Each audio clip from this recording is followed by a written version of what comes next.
আমাদের কয়েন চেঞ্জের পুরো কোডটা আমরা ইফ এলস এর ভিতরে মাত্র 4টা লাইন দিয়ে আমরা লিখে ফেলছি। বাকি যা কিছু লিখছি সবগুলা হচ্ছে এই 4 লাইনকে আমরা সুন্দর করে লেখার জন্য ইনপুট আউটপুট তারপরে কিছু কেস যেইগুলা হচ্ছে একটু হচ্ছে আমাদেরকে ম্যানেজ করতে হবে। বাট আলটিমেটলি আমরা এই 4টা লাইন হচ্ছে আমাদের মেইন লাইন। এই 4 লাইন যদি আপনি ঠিকমতো লিখতে পারেন বাকিগুলো আপনি অটোমেটিক্যালি লিখতে পারবেন, কারণ ওইগুলা জাস্ট ছোটখাটো কিছু কন্ডিশন, তো ওইগুলা হচ্ছে আপনি অ্যাপ্লাই করতে পারবেন যদি আপনার 4 লাইন ঠিকমতো লিখতে পারেন।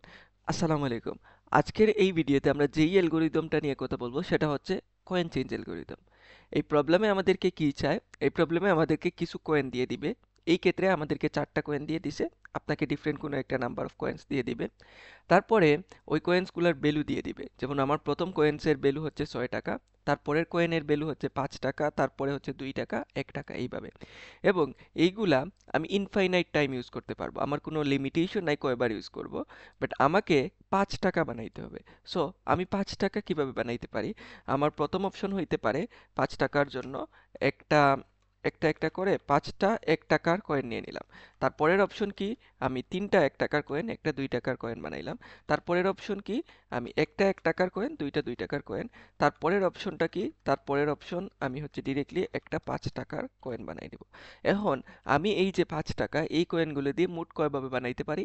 5 ভাবে।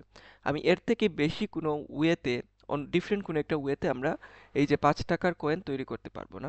এই জন্য আমাদের এই প্রবলেমে আনসার হবে 4। আমাদেরকে মোট কয়টা ভাবে আমরা এই কয়েনটাকে 5 টাকা এই কয়েনগুলো দিয়ে 5 টাকা বানাইতে পারি সেইটাই আমাদের প্রবলেমে আস্ক করবে। তো এখন আমরা সলিউশনের দিকে যাই। আমরা সলিউশনের জন্য আমরা যেই অ্যাপ্রোচটা ইউজ করব সেটা হচ্ছে ডিপি। প্রথমেই আমরা হচ্ছে আহ, আমরা ইনপুটগুলো নিয়ে নেই, তারপরে আমাদের অ্যাপ্রোচে সলিউশনের অ্যাপ্রোচে যাচ্ছি। প্রথমেই আমরা একটা নাম্বার অফ কয়েনটাকে ইনপুট হিসেবে নিয়ে নিলাম এন। তারপরে আমরা কয়েন্স নামের একটা অ্যারে ডিক্লেয়ার করে নিব। তারপরে ওই অ্যারেতে আমি হচ্ছে ইনপুট নিব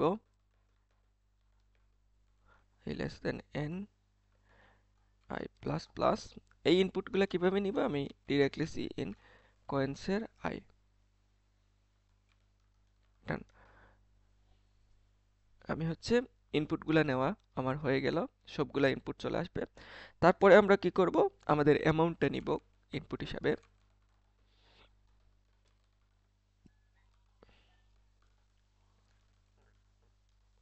আমরা অ্যামাউন্টটাকে ইনপুট হিসাবে নিয়ে নিলাম। এখন আমাদেরকে কি করতে হবে? একটা ফাংশন ক্রিয়েট করতে হবে যেই ফাংশনটা আসলে এই প্রবলেমটা সলভ করে। তো আমি ওই ফাংশনটার নাম দিচ্ছি কয়েন চেঞ্জ। ওই ফাংশনের ভিতরে আমাকে কয়েন সেরে পাঠাইতে হবে, অ্যামাউন্ট পাঠাইতে হবে, তারপরে ওই যে শেষের ইন্ডেক্সটা পাঠাইতে হবে, এই ইন্ডেক্সটা ওইটা হচ্ছে n-1, তারপরে হচ্ছে আমাদের অ্যামাউন্ট পাঠাইতে হবে। তো এজ ইউজুয়াল আমরা এই যে এই অ্যারেটাকে পাঠাবো না, আমরা এই অ্যারেটাকে গ্লোবালি ডিক্লেয়ার করে নিব এবং এইটার সাইজ দিয়ে দিতেছি 1005। আপনার কোয়েশ্চন স্টেটমেন্টে সর্বোচ্চ সাইজ যত বলবে ওইটা অনুযায়ী দিয়ে দিবেন। তারপরে আমরা এই যে কয়েন্সের নামের যেই অ্যারেটাকে পাঠাইতেছিলাম এটা এখন আর পাঠানোর দরকার নেই, আমাদের এইটা হয়ে গেছে। এখন আমাদের কয়েন চেঞ্জ নামে কোনো ফাংশন ক্রিয়েট করা হয় না, এটা ক্রিয়েট করে ফেলি। এইটার রিটার্ন টাইপ কি হবে? রিটার্ন টাইপ হবে ইন্টিজার, কারণ আমরা হচ্ছে 4, এইটাই আমাদের হবে আনসার, এইটাই আমরা রিটার্ন করব। তাহলে int coin change, coin change আমরা ক্রিয়েট করলাম। ইন্ট আই একটা ইন্ডেক্স রিসিভ করতেছি, ইন্ট অ্যামাউন্ট আমরা অ্যামাউন্টটাকে রিসিভ করতেছি। তারপরে আমরা এইখানে মেইন কাজটা করব।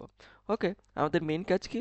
আমরা হচ্ছে এই যে 1 টাকার একটা কয়েন আছে, এইটা আমি প্রথমে দেখব এই 1 টাকার কয়েনটাকে আমি নিয়ে নিব। তারপরে দেখব আর কতভাবে এই 1 টাকা দিয়ে বাকি 4 টাকা ফিল আপ করা যায়, আর ওই 1 টাকা ছাড়া বাকি 4 টাকা কিভাবে ফিল আপ করা যায় ওই জিনিসটাই আমরা চেক করব। তাহলে আমাদের প্রথম অপশন কি? আমরা হচ্ছে 1 টাকাটাকে নিয়ে নিব। তাহলে আবার কয়েন চেঞ্জের কাছে যাব, আমি 1 টাকা নিয়ে নিছি। আবার ওই 1 টাকা দিয়ে আমি আর কতগুলা ডিফারেন্ট ভাবে আমি হচ্ছে বাকি 4 টাকা আমি ম্যানেজ করতে পারি। তার জন্য আমার ইন্ডেক্স সেম থাকবে আর অ্যামাউন্টটা কমে যাবে। অ্যামাউন্ট মাইনাস কয়েন্সের আই। এটা হচ্ছে আমাদের 1 টাকা আমরা যদি নিয়ে নেই তারপরে আবার 1 টাকাতেই থাকতেছি, এরকম একটা কন্ডিশন। তারপরের কন্ডিশন, আমরা 1 টাকাকে নিব না, মানে 1 টাকা ছাড়া কতভাবে পসিবল ওইটা বের করে নিয়ে আসো। ওইটার জন্য আমরা তো 1 টাকাকে নিতেছি না, তাহলে আমরা হচ্ছে এই যে i-1 আর অ্যামাউন্ট করে দিলাম, অর্থাৎ আমার অ্যামাউন্ট তো কমতেছে না। ওকে, এখন সবসময় কি এই দুইটা অপশন থাকবে? ডেফিনেটলি না। আমরা যখন 6 টাকার কাছে আসব তখন আমরা কি ওইটা নেওয়ার কোনো অপশন আছে? না, নেওয়ার কোনো অপশন নাই, কারণ 6 টাকা হচ্ছে 5 টাকার থেকে বড়। আমরা হচ্ছে 6 টাকার কয়েন দিয়ে 5 টাকা কোনোভাবেই বানাইতে পারবো না। এই জন্য আমরা কি করব, একটা কন্ডিশন দিব, আমার কয়েনের ভ্যালুটা যদি আমার অ্যামাউন্টের থেকে ছোট হয় তাইলেই এই দুইটা অপশন। তাহলে আমরা ইফ কোয়েন্সের ভ্যালুটা আমরা কিভাবে পাবো? কোয়েন্সের আই এটা less than or equal to amount. এই কন্ডিশন যদি ট্রু হয় তাহলে এই দুইটা কন্ডিশন তুমি চেক করো, দুইটা অপশন চেক করো। ওকে, আদারওয়াইজ আমাদের কাছে একটা অপশন থাকবে। আচ্ছা, এই দুইটা অপশন আমরা যখন চেক করব তারপরে আমরা রিটার্ন কি করব? আমরা রিটার্ন করব এই যে, আচ্ছা এটা অপশন 2 হবে, অপশন 1 লিখে ফেলছি। ওকে, এখন আমরা হচ্ছে রিটার্ন কি করব? আমরা রিটার্ন করব এই দুইটার যোগফল। আমি 1 টাকা সহ একবার ক্যালকুলেট করতেছি আর 1 টাকা ছাড়া একবার ক্যালকুলেট করতেছি, দুইটার যোগফল, কারণ আমাকে টোটাল পসিবল ওয়েজ বের করতে হবে। তো দুইটার যোগফল আমরা রিটার্ন করব, অপশন 1 প্লাস অপশন 2। আমাদের দুইটার যোগফল আমরা রিটার্ন করে দিলাম।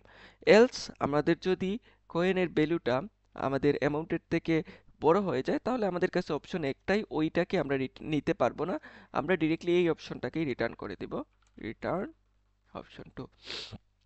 ওকে, আমাদের হচ্ছে মোটামুটি এই যে মেইন প্রোগ্রামটা লেখা শেষ। এখন আমরা কি করব, আমাদের রিকার্সিভলি যেহেতু সলভ করতেছি আমরা এটার বেস কেসটা লিখব। বেস কেস কি?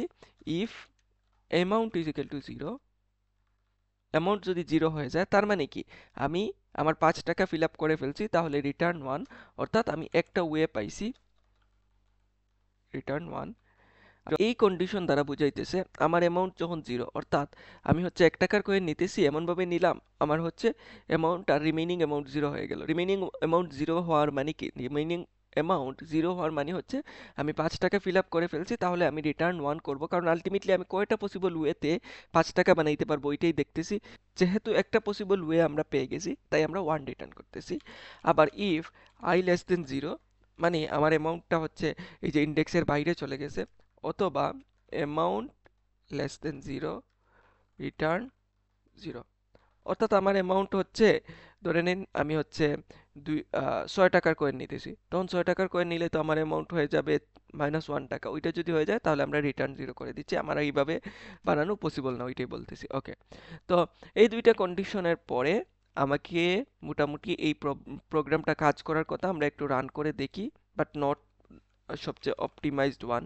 আমরা হচ্ছে সবচেয়ে অপটিমাইজ ওয়ান হচ্ছে একটু পরেই দেখতেছি। ওকে, আমরা এই এই প্রবলেমটার এখন একটু সলিউশনটা একটু রান করে দেখি আমাদের সবকিছু ঠিকঠাক আছে কিনা। না, ঠিকঠাক থাকলে আমাদের অ্যামাউন্ট 4 আসার কথা, হ্যাঁ 4ই আসছে, এন্ড কোয়েশ্চনটা আমাদের মোটামুটি সলভড হয়ে গেছে।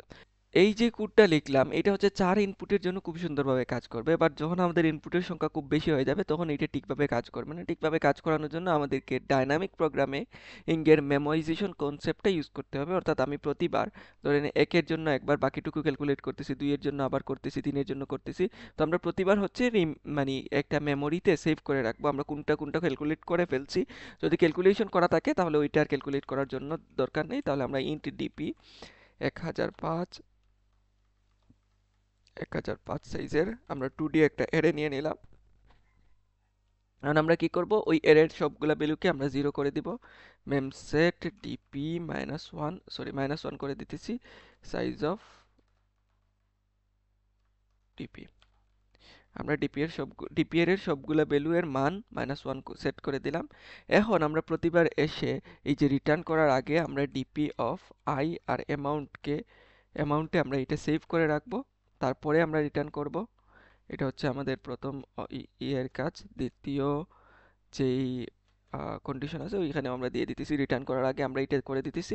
আর একদম শুরুতেই আমরা প্রথমেই এসে চেক করব আমাদের এইটা আগে ক্যালকুলেট হয়ে গেছে কিনা। না, যদি ক্যালকুলেট হয়ে যায় আগেরটাই রিটার্ন করে দাও, আর না হইলে নতুন করে ক্যালকুলেট করো। তাহলে ইফ ডিপি অফ আই এবং amount is not equal to -1, return কি রিটার্ন করবে? রিটার্ন হচ্ছে ডিপি অফ আই এবং অ্যামাউন্ট। ডান। আমাদের হচ্ছে এই প্রোগ্রামটা মোস্ট ইফিশিয়েন্ট ভার্সন লেখা ডান। এবং এই কয়েকটা লাইন যদি আমরা ঠিকঠাক মতো লিখে আসতে পারি, তাহলে আমাদের যেই এক্সামেই এই কোডটা আসুক না কেন, ল্যাব ফাইনাল অথবা যে কোনো এক্সাম, ওইখানে আমরা ফুল মার্কস পেয়ে যাব। আমাদের কয়েন চেঞ্জের পুরো কোডটা আমরা ইফ এলস এর ভিতরে মাত্র 4টা লাইন দিয়ে আমরা লিখে ফেলছি।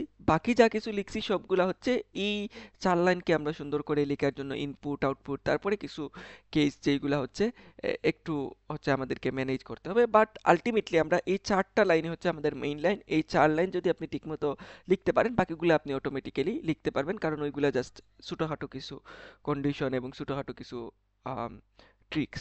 তো ওইগুলা হচ্ছে আপনি অ্যাপ্লাই করতে পারবেন যদি আপনার 4 লাইন ঠিকমতো লিখতে পারেন। তো এতটুকুই ছিল আমাদের আজকের কয়েন চেঞ্জের ভিডিও। দেখা হবে পরবর্তী কোনো একটা ভিডিওতে। টিল দেন টেক কেয়ার, টাটা, আল্লাহ হাফিজ।